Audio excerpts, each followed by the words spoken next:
Because I had to do the PhD in the UK and because the university itself has certain standards, it was required that even before I went to the field, I had to fill an ethics form, which I did at the history department, and I had to answer a number of questions to primarily see whether the research, the participants who were involved, methods of collecting data, and whether those methods were going to be injurious to the respondents or participants in any way.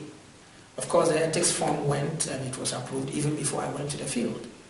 Now, one of the things I did, or I normally do on the field in order to be able to meet copyright requirements, is to explain the nature of the project to the participants.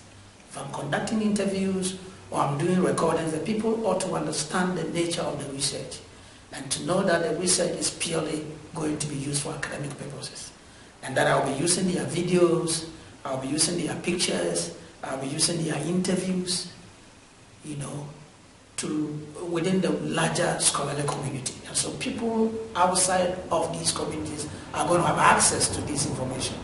So should they see their images on the internet, for instance, or should they see their images being used in a book or in an article publication, they ought to know that I'm doing this within the larger interest of trying to promote scholarship and not for commercial purposes.